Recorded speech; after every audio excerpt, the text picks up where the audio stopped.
Hello again in this installment of Spiritual Wisdom. I'm grateful to all of you who follow me here and of this little community here on YouTube. And if you've been here before, welcome back. I hope you're doing well, and I'm grateful for your continued support of the channel as well and to have this little community here. And if you're new here, welcome. My name is Nicholas. I hope you're doing well. And on my channel I talk about witchcraft, Wicca, paganism, self-love, crystals and magical properties, as well as plants and their magical properties. And I also do readings on the channel as well.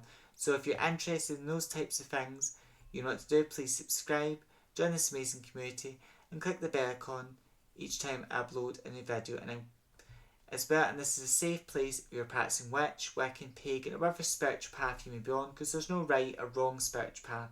There's just the path that's right for you, the individual. Now, today I'm going to be talking about salt. And some of you might be thinking, well, Nicholas, salt is not really a plant or even plant-like. And I agree with you there. Because when I talked about what herbs are under the umbrella, when it comes to herbs in the magical community, anything that's plant-like or, looks like a plant is considered a herb, essentially. When it might be a spice or something else, but it's just an umbrella term. But salt, if you like, is this plant series that I'm doing, it's called All Magical Herbs, which will cover all different types of plants and also magical ingredients. So salt is a magical ingredient.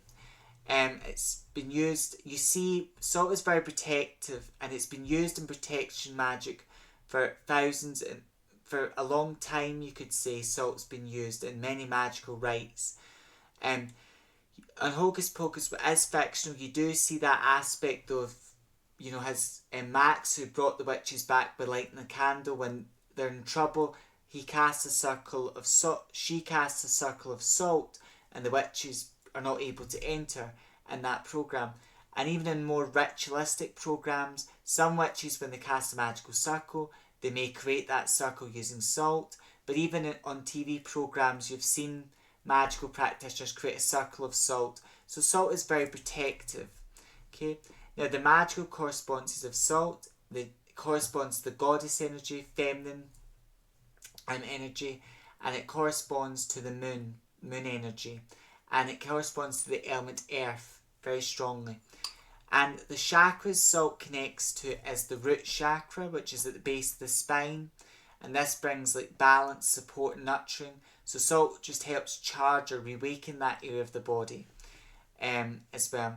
Salt is also good for the heart chakra as well.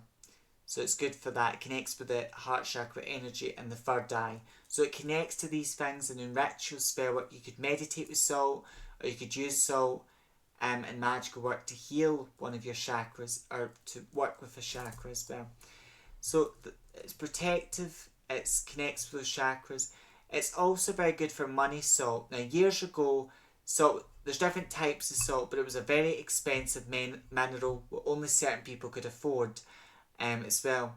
So, and it's to be worth a fortune because it was hard to get, it was hard to mine, it was a difficult resource to gather, so it was worth a lot of money. But as times went on, salt was still a precious resource, but now it's more available to us, and it's quite easy for us to get access to it in this day and age.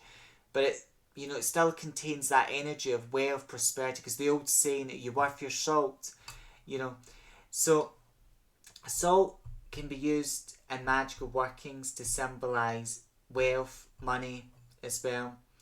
So it can be used to draw and attract wealth. You could use it in a money bowl working, you could add it to a money jar, spell, or a bag. There's many ways you can include salt in money magic as well. So it's protective, it's healing as well, it connects to the chakras for healing. It's good for good luck, prosperity as well. It's cleansing as well, salt, because like when you cast a magical circle, many practitioners, myself included, will take water, will bless the water, cleanse it.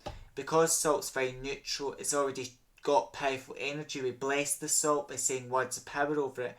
The water represents water in ritual, and then salt represents the element earth. We can bind these two ingredients together, then sprinkle them around the circle to consecrate it with the energies of earth and water. as well when we cast a magical circle. But even you could make salt water and you could use that water to cleanse your home as well. So salt is very cleansing as well. And love, if you want to make promises to yourself, salt is very good for that as well, because it's grounding. It symbolises earth, and if you think of the earth, think of a rock. A rock is very strong, very hard to break. So if you wanted to make an oath or a promise to yourself, you could make a devotional working to yourself to keep a promise or make a goal or oath, and then include salt into that and say, my oath, my desire, what I want to achieve is as strong as a rock, strong as earth, strong as salt, because salt has got that strong energy to it. And so salt can be used in oath magic to keep a promise or an oath to yourself as well. So, because of that grounding, that energy of earth it's got. So it can be used in oaths to keep an oath or a promise to yourself as well. And in love magic, salt can be used because salt can keep someone who's very nurturing, very loyal, very grounded, someone that loves you, but they'll respect your freedom in that, but they also want to protect you in their own way. Not be overprotected, but they want to protect you. Or someone that's got that energy where you're attracting something in your life that loves you, that treats you with kindness, respect. They're grounded to you. I mean, you and that person have got a solid relationship, a solid foundation. Salt can help attract someone like that in your life and help someone who is loyal, who keeps their promises as well. So salt can help draw in a loving partner who's got those qualities if you're single. If you're in a romantic relationship, salt can help heal the wounds that have been inflicted to bring balance back to the relationship, balance, order, stability. It can help with that, bring that energy back as well. And again, this depends on the situation, how the relationship is, what's going on there. But salt can help balance or bring balance and order to a relationship as well, because you can include that into a working as well.